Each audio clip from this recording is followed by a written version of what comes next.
Desert night, pitch black, wind howling through rocky canyons, machine gun fire echoing off stone walls. An American SEAL team surrounded, ammunition nearly gone, blood-streaked faces, desperate eyes scanning for escape routes that didn't exist. One soldier whispered hoarsely, "This is it! No one's coming! We're already dead men."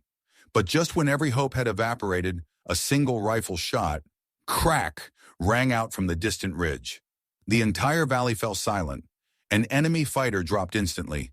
Have you ever thought it was the end until a single shot rewrote the story? Where are you watching this from? What would your first emotion be if you found yourself in this situation? Share your thoughts below, and don't forget to subscribe to continue this incredible journey together. Isabella Torres, 27, possessed auburn hair pulled back in a practical bun and a compact frame that suggested strength despite her small stature. Growing up in New Mexico's harsh mountain terrain, she had spent countless hours hunting with her father across unforgiving rock faces. Those expeditions taught her to read wind patterns, practice patience, and understand that precision mattered more than speed. When she enlisted, her dream was clear: become a military sniper. But the unit had different plans. "That Barrett's too heavy for you, Torres," her commanding officer had declared during her first week. "Maybe you should stick to radios and logistics." They gave her the nickname Tag Along, someone who followed real soldiers but could never become one herself. At the rifle range, when Isabella methodically adjusted her scope settings with the care of a master craftsman, male soldiers would mock her attention to detail. "Trying to shoot the moon.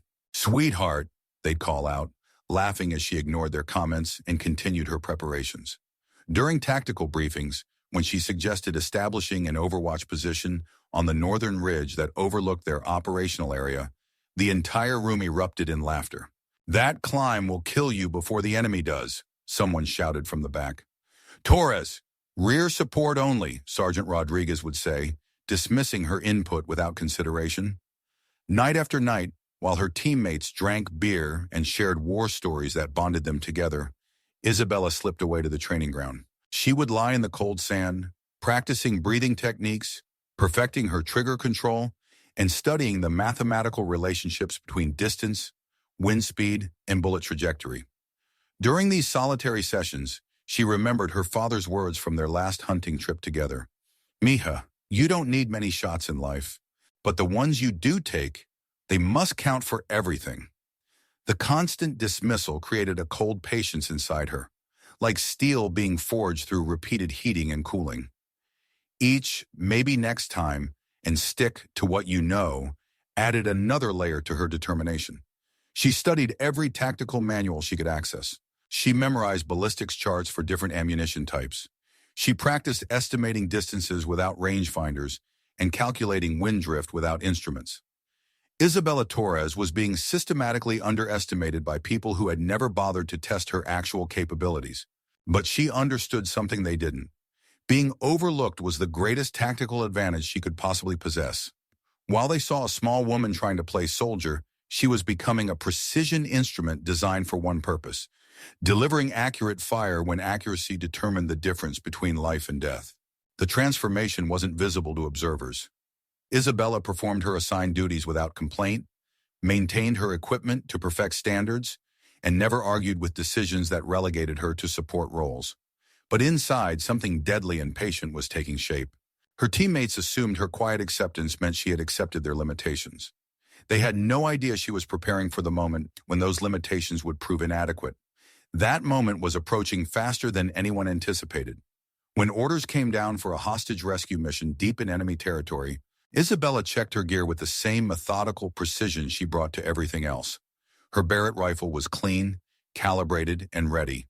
More importantly, she was ready to show them exactly what they had been overlooking. The mission briefing indicated moderate resistance and straightforward tactical requirements. Intelligence was wrong on both counts. What waited for them in that desert valley would test every assumption they had made about combat, teamwork, and the value of underestimated assets. Isabella Torres was about to prove that the quietest person in the room might be the most dangerous when danger demanded action. The mission parameters seemed straightforward. rescue 3 American engineers captured by insurgents and held in a remote village compound. Intelligence reported approximately 20 lightly armed fighters with standard small arms and minimal coordination. Intelligence was catastrophically wrong. When the helicopter dropped the SEAL team into the valley, machine gun fire erupted from concealed positions that suggested months of preparation and professional military training. RPGs screamed overhead, exploding against canyon walls with precision that indicated sophisticated targeting capabilities. What should have been a 20-minute extraction became a desperate fight for survival against an entire battalion that had been waiting in ambush. The SEAL team split into 3 fire teams, trying to establish defensive positions among the rubble of abandoned buildings. But superior numbers and coordinated tactics forced them into an increasingly small perimeter with limited cover and no escape routes. Radio chatter told the story of a mission falling apart. Alpha team pinned down, multiple machine gun positions. Bravo taking heavy fire from elevated positions. Charlie team, we've got RPGs coming in from 3 directions.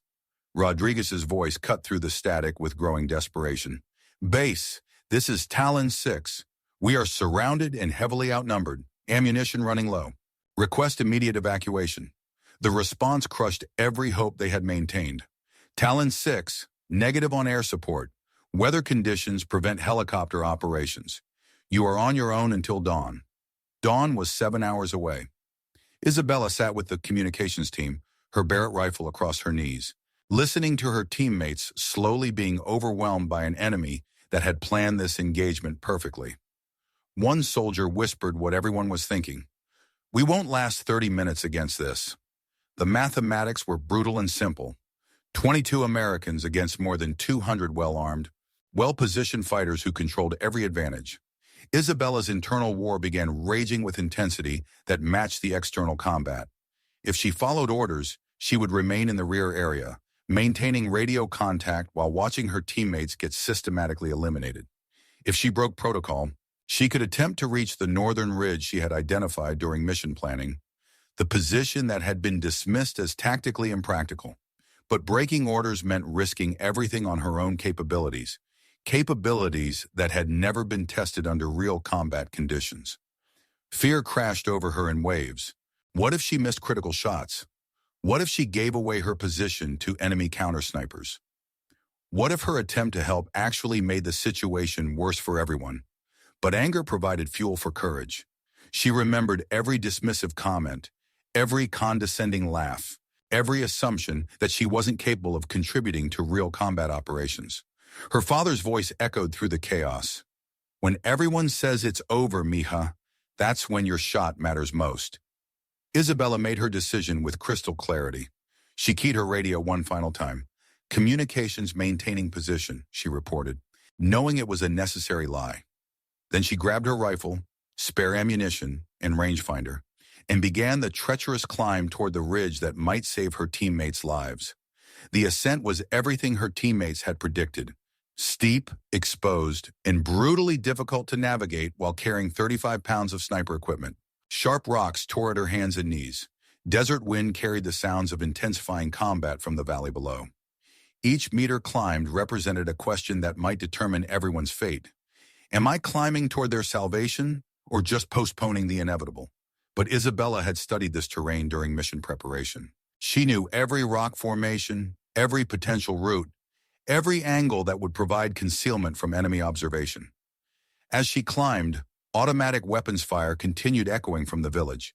Each burst meant her teammates were still alive, still fighting, but also still dying, one by one. As their ammunition dwindled and enemy pressure increased, Isabella reached the ridgeline just as Rodriguez's voice crackled through her earpiece.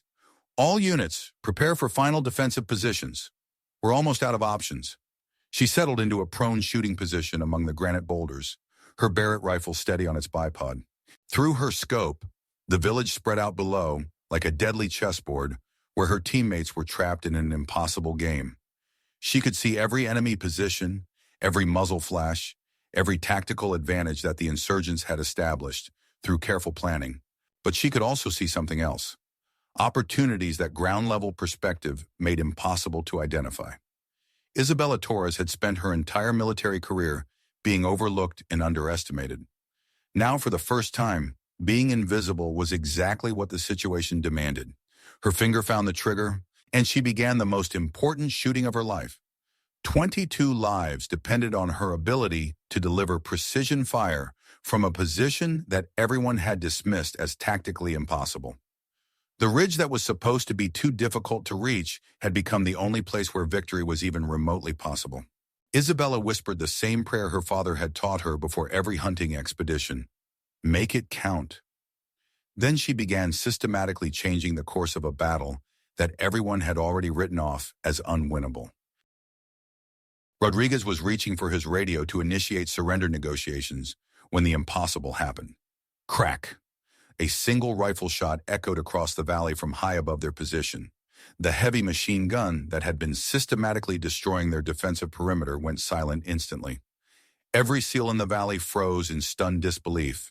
"Who the hell fired that?" Rodriguez demanded, spinning around to identify the source of salvation that couldn't possibly exist. Before anyone could respond, another shot rang out, then another.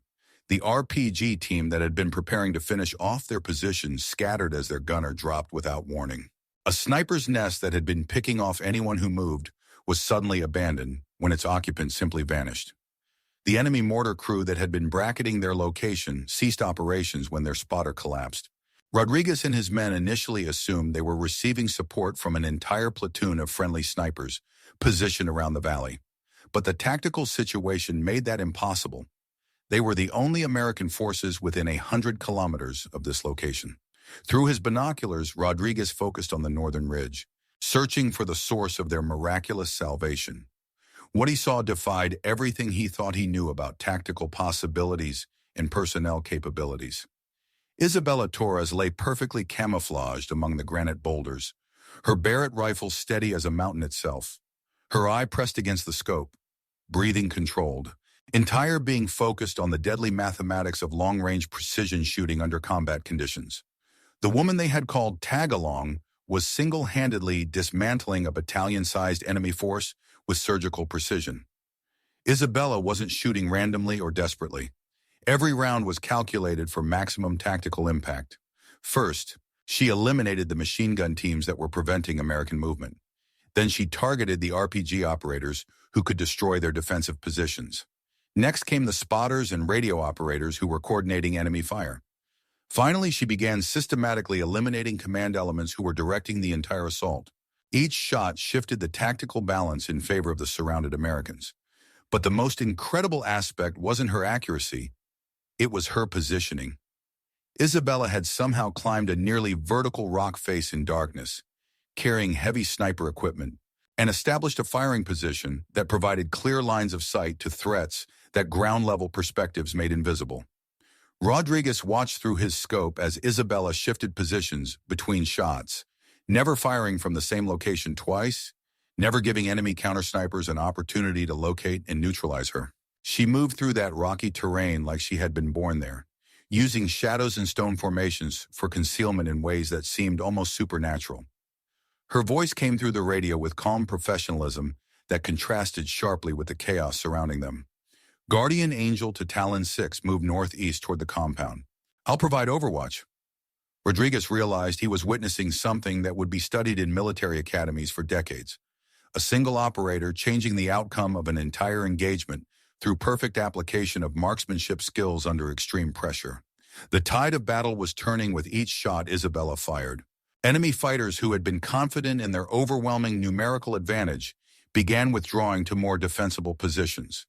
The coordinated assault that had trapped the Americans dissolved into confused, scattered resistance as key personnel disappeared one by one. Isabella's methodical elimination of high-value targets was breaking the backbone of their entire tactical plan. But she wasn't finished yet. Through her scope, Isabella identified the ultimate target, the enemy commander who was attempting to reorganize his scattered forces for a final assault on the trapped Americans. The distance was nearly 1,200 meters. Wind was gusting unpredictably through the canyon. The target was moving erratically behind partial cover, clearly aware that a sniper was operating somewhere above. It was the most difficult shot of her life. attempted under conditions that would challenge any marksman in the world. Isabella controlled her breathing, calculated wind drift and bullet drop with mathematical precision, and waited for the perfect moment when her target would be exposed long enough for accurate engagement. She had one chance. If she missed, the enemy commander would likely locate her position and eliminate her with concentrated fire from multiple weapon systems. More importantly, her teammates would lose their only advantage in a fight they couldn't win through conventional means. 22 lives depended on this single bullet finding its mark across more than a kilometer of desert air, filled with swirling wind patterns. Isabella whispered the same prayer her father had taught her before every critical shot. One shot, make it count. The Barrett rifle bucked against her shoulder as the round left the muzzle at nearly 3,000 feet per second. 1,200 meters away, Rodriguez watched through his binoculars as the enemy commander dropped instantly, his radio scattering across the sand. The remaining fighters, seeing their leader fall to an invisible sniper who could reach them from impossible distances, began a panicked retreat into the surrounding desert. Within minutes, the valley fell completely silent except for wind whistling through broken buildings. Isabella Torres had just saved 22 lives with fewer than 30 carefully placed shots fired from a position that everyone had dismissed as tactically impossible.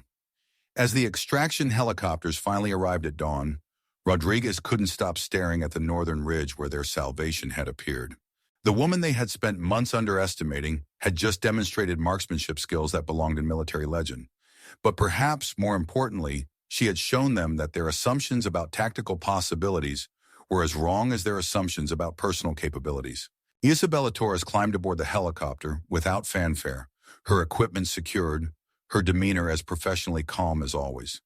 But Rodriguez noticed something different in her eyes.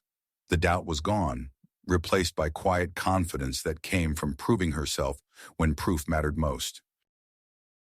Dawn broke over the desert as extraction helicopters touched down at Falcon Base, rotor wash kicking up clouds of sand and dust. Isabella Torres stepped onto the tarmac, her uniform still marked with desert grime and dried blood from the rocky climb. The Barrett rifle slung across her shoulder like an extension of herself. Word of the miraculous rescue had already spread through military communication channels with the speed that extraordinary stories always traveled among professionals who understood their significance. Personnel emerged from buildings across the compound, drawn by whispers of an impossible tale. A single sniper had saved an entire SEAL team from annihilation. The same soldiers who had mocked her marksmanship training now stood in respectful silence. Rodriguez approached first, his face showing a complex mixture of gratitude, shame, and newfound respect that would take time to fully process. "Torres," he began, then stopped. "How do you thank someone for rewriting the laws of tactical possibility?" Isabella met his gaze with steady composure. "Sergeant, what you did up there, I've never seen anything like it. The precision, the positioning, the tactical awareness." He shook his head slowly. "We owe you everything." Before Isabella could respond, a commotion stirred through the gathered crowd as Colonel Whitaker emerged from the command building. The colonel was legendary throughout naval special warfare for his ice-cold demeanor and impossibly high standards. In 15 years of service, personnel could count on one hand the number of times they had seen him express approval for anyone's performance. He walked directly to Isabella, stopping precisely 3 feet away according to military protocol. The entire base seemed to hold its breath as two figures faced each other in the desert morning light. Then Colonel Whitaker did something that shattered every assumption about military recognition and personal achievement. He raised his right hand in a crisp, formal salute, the kind of recognition reserved for acts of extraordinary valor that transcended normal performance standards. The gathered personnel froze in stunned silence. SEALs who prided themselves on maintaining composure under any circumstances stood with mouths slightly open. Rodriguez removed his cap, his eyes showing emotions he had never expected to feel. Isabella returned the salute with equal precision, her spine straight, her expression reflecting years of training and determination that had finally found proper recognition. When both hands were lowered, Colonel Whitaker spoke in a voice that carried across the silent compound. "What you accomplished last night will be studied in naval special warfare training programs for decades to come." He paused, letting the significance of his words register completely. 27 confirmed enemy kills at ranges exceeding 800 meters, in darkness, under extreme pressure, with zero friendly casualties. This represents the textbook definition of exceptional marksmanship under combat conditions. The crowd began to murmur with appreciation, but the colonel raised his hand for continued silence. More importantly, this operation demonstrates that tactical innovation and personal initiative can overcome impossible odds when applied by someone with proper training and absolute dedication. He gestured toward the northern ridge, barely visible in the morning haze. The position you selected and successfully utilized was dismissed by experienced tactical planners as impractical. Your achievement proves that conventional thinking sometimes creates the very limitations it seeks to avoid. Isabella finally spoke, her voice clear and strong. Just doing my duty, sir. Following the training you provided and applying it when circumstances required action. Colonel Whitaker almost smiled, an expression so rare that several personnel would remember this moment for the rest of their careers. Torres, your assigned duty was communication support and rear area security. What you did was redefine the tactical possibilities available to small unit operations. Rodriguez stepped forward, his earlier dismissiveness replaced by genuine respect. Torres, I owe you an apology. We all do. We failed to recognize capabilities that could have been utilized much more effectively throughout this deployment. Isabella looked around at the faces surrounding her, faces that had shown skepticism and condescension for months. Now those same faces reflected something entirely different. The respect that comes from witnessing excellence under conditions where excellence meant survival.